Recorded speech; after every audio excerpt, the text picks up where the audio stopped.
সুপ্রিয় ভিউয়ার্স, বরাবরের মতো স্বাগত জানাচ্ছি নতুন আরেকটি ভিডিওতে। আজকের এই ভিডিওতে আমরা যে বিষয় সম্পর্কে আলোচনা করব সেটি হচ্ছে এইচএসসি বিএমটি দ্বাদশ শ্রেণী বা সেকেন্ড ইয়ারের অফিস ম্যানেজমেন্ট বিষয়ে প্রথম যে অধ্যায় রয়েছে অফিস ও অফিস ব্যবস্থাপনা। এখান থেকে আমরা সংক্ষিপ্ত এবং রচনামূলক যে গুরুত্বপূর্ণ এবং পরীক্ষায় কমন উপযোগী যে প্রশ্নগুলো রয়েছে শর্ট সিলেবাসের আলোকে, সেই প্রশ্নের উত্তর নিয়ে আলোচনা করব আজকের এই ভিডিওতে। সেই সাথে আপনারা যারা এই অফিস ম্যানেজমেন্টের 19 পৃষ্ঠার উত্তর সহ সাজেশন এবং সেই সাথে এই 3টি বিষয়ের উত্তর সহ সুপার সাজেশনের পিডিএফ ফাইল 105 টাকায় নিতে চান, তারা স্ক্রিনে দেখানো যে হোয়াটসঅ্যাপ নাম্বারটি রয়েছে সেই হোয়াটসঅ্যাপ নাম্বারে মেসেজ করে মাত্র 105 টাকার বিনিময়ে এই 3টি বিষয়ের উত্তর সহ সুপার সাজেশনের পিডিএফ ফাইল কিন্তু আপনারা সংগ্রহ করতে পারেন। আর আজকের ভিডিওতে আমরা অফিস ম্যানেজমেন্ট যে ক্লাসটি সেটি কিন্তু আমাদের ইউটিউব চ্যানেল থেকে আলোচনা করব এবং সেই সাথে সুপার সাজেশনে আলোচনা করব।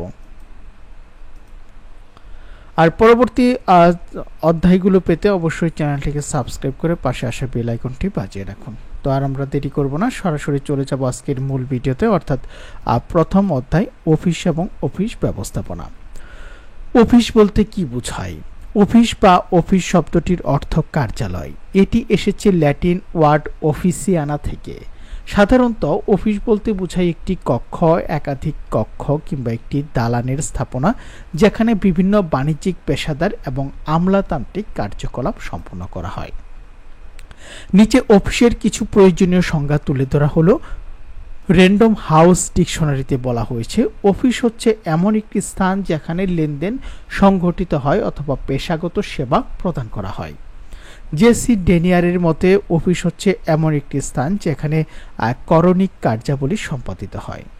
পরিশেষে বলা যায় যে অফিস হচ্ছে প্রতিষ্ঠানের এমন একটি স্থান যেখানে প্রশাসনিক সংক্রান্ত সমস্ত কার্যাবলী সুসম্পন্ন করা হয় এবং সকল প্রকার সহযোগিতা এবং সেবা প্রদান করা হয়। এখন আমরা দেখব আরেকটি গুরুত্বপূর্ণ প্রশ্ন। এই অধ্যায়ের অফিস ব্যবস্থাপনার সংজ্ঞা দাও। সুষ্ঠুভাবে কোনো অফিসের কাজ পরিচালনা করার মাধ্যমকেই মূলত অফিস ম্যানেজমেন্ট বা অফিস ব্যবস্থাপনা বলা হয়ে থাকে। একটি সুনির্দিষ্ট লক্ষ্য অর্জনের আশায় সুন্দর এবং সুষ্ঠুভাবে একটি উপায় অনুসরণ করে চলে অফিসের সকল প্রকার কাজ নিয়ন্ত্রণ করা এবং পরিচালনা করার উপায় বা মাধ্যম হচ্ছে অফিস ব্যবস্থাপনা। অফিসের কার্যাবলীকে গতিশীল করতে হলে অফিসের উদ্দেশ্য নির্ধারণ, পরিকল্পনা প্রণয়ন, বাস্তবায়ন ও পরিচালনা সংক্রান্ত যাবতীয় কার্যাবলী হচ্ছে অফিস ব্যবস্থাপনা। অফিস ব্যবস্থাপনার কয়েকটি জনপ্রিয় সংজ্ঞা। নিউটন ও কিলিং এর মতে অফিস কার্যের সংগঠন, পরিকল্পনা ও নিয়ন্ত্রণের মাধ্যমে জনশক্তিকে অভীষ্ট লক্ষ্যে পৌঁছানোর কাজই হচ্ছে অফিস ব্যবস্থাপনা।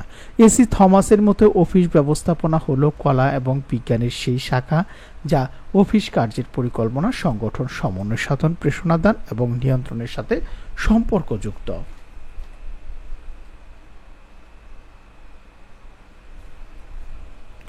অফিস ব্যবস্থাপনার মৌলিক কাজগুলো কি কি? তো অফিস ব্যবস্থাপনার মৌলিক কাজের আমরা পয়েন্টগুলো একটু দেখে নেই। পরিকল্পনা প্রণয়ন, সংগঠন, নির্দেশনা প্রদান, সমন্বয় সাধন, প্রেষণা দান। অফিস বিভাগীকরণ কাকে বলে? অফিস বিভাগীকরণের আমরা দুটি প্রামাণ্য সঙ্গে একটু দেখে নেই। অধ্যাপক এম.এইচ. আলী এর মতে প্রতিষ্ঠানের কার্যাবলীকে প্রকৃতি অনুসারে বিভিন্ন ভাগে ভাগ করার প্রক্রিয়াকে অফিস বিভাগীকরণ বলা হয়। অধ্যাপক এম.এ. মান্নানের মতে বিভাগীকরণ বলতে এমন একটি প্রক্রিয়া বোঝায় যার দ্বারা কোনো প্রতিষ্ঠানের কার্যাবলীকে কতিপয় সাধারণ বৈশিষ্ট্যের উপর ভিত্তি করে বিভিন্ন বিভাগে ভাগ করা হয়। অফিস বিভাগীকরণের যে ভিত্তিগুলো, এখানে আমরা 7টি ভিত্তি লিখেছি।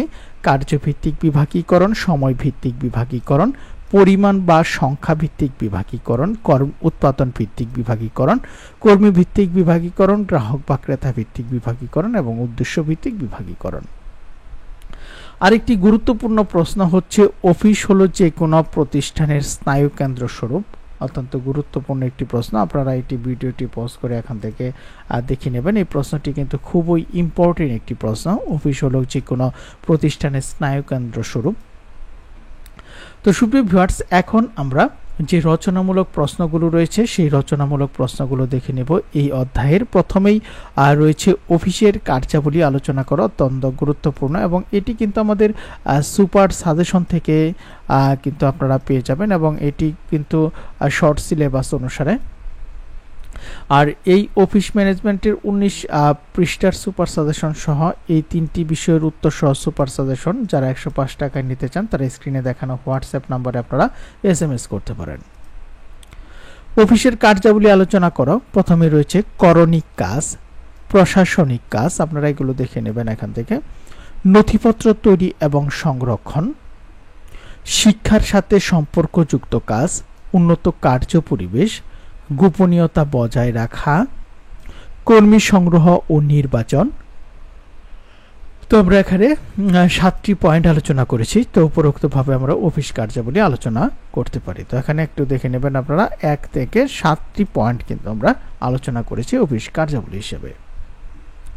এরপর রয়েছে অফিসের গুরুত্ব বা প্রয়োজনীয়তা, ব্যয় নিয়ন্ত্রণ, অবচয় রোধ, নিয়ন্ত্রণ কেন্দ্র, প্রেষণাদান, তথ্য ভাণ্ডার, সম্পদ সংরক্ষণ ব্যবস্থাকরণ, স্নায়ু কেন্দ্র এবং উপরোক্তভাবে আমরা অফিসের গুরুত্ব বা কার্যাবলী গুরুত্ব বা প্রয়োজনীয়তা আলোচনা করতে পারি। তো আমরা অফিসের গুরুত্ব বা প্রয়োজনীয়তার যে প্রশ্নগুলোটি রয়েছে সেটিও কিন্তু আলোচনা করলাম। এখন আমরা দেখব অফিস ব্যবস্থাপনার কার্যাবলী। প্রথমে আমরা যে কার্যাবলীটি পড়েছি সেটি হচ্ছে অফিসের কার্যাবলী। এখন তৃতীয় যে প্রশ্নটি সেটি হচ্ছে অফিস ব্যবস্থাপনার কার্যাবলী। খুব ছোট ছোট পয়েন্ট, উপযুক্ত কার্য পরিবেশ সৃষ্টি, তথ্য সংগ্রহ এবং হিসাব রক্ষণ, নথিকরণ এবং সূচীকরণ, উপযুক্ত কর্মী নিয়োগ, প্রেষণাদান, সমন্বয় সাধন। এরপর রয়েছে বাজেট প্রণয়ন। তো এখানে আমরা অফিস ব্যবস্থাপনার কার্যাবলী আলোচনা করলাম। এখন আমরা দেখব অফিস বিভাগীকরণের যে ভিত্তি রয়েছে সেই অফিস বিভাগীকরণের ভিত্তি, কর্মী ভিত্তিক বিভাগীকরণ, সময় ভিত্তিক বিভাগীকরণ, আপনারা এগুলো পড়ে নেবেন বিস্তারিত তথ্যগুলো, উৎপাদন ভিত্তিক বিভাগীকরণ, বিক্রেতা ভিত্তিক বিভাগীকরণ, কার্যভিত্তিক বিভাগীকরণ, স্থান ভিত্তিক বিভাগীকরণ, দ্রব্য বা সেবা ভিত্তিক বিভাগীকরণ। এরপর রয়েছে একটি আধুনিক অফিসের বিভিন্ন যে বিভাগগুলো রয়েছে সেই বিভাগগুলো আমরা এখান থেকে একটু দেখে নেই। এখানে 7টি বিভাগ আমরা আলোচনা করেছি। তো প্রথমে রয়েছে মজুরি বিভাগ। অবশ্যই আপনারা ভূমিকা দিবেন, 7টা পয়েন্ট দিবেন এবং উপসংহার দিবেন, তাহলে কিন্তু আপনারা ভালো একটি মার্ক পাবেন। মজুরি বিভাগ, বিক্রয় বিভাগ, ক্রয় বিভাগ, নথি বিভাগ, পরিবহন বিভাগ, বিজ্ঞাপন এবং প্রচার বিভাগ, প্রশাসনিক বিভাগ। তো সুপ্রিয় ভিউয়ার্স, আজকের এই ভিডিওতে যারা প্রথম অধ্যায়ের যে ক্লাসটি দেখলেন এখান থেকে আপনারা অবশ্যই সংক্ষিপ্ত এবং রচনামূলক প্রশ্ন কিন্তু এখান থেকে আপনারা কমন পাবেন আশা করি। তো পরবর্তী ভিডিওতে আমরা অধ্যায় 5 নিয়ে আলোচনা করব, অর্থাৎ এখানে অফিসের স্থান নির্বাচন ও বিন্যাস পরিবেশ, সেটি নিয়ে আলোচনা করব। তাই পরবর্তী ভিডিওটি সবার আগে পেতে অবশ্যই আমাদের চ্যানেলটিকে সাবস্ক্রাইব করে পাশে আসা বেল আইকনটি বাজিয়ে রাখুন।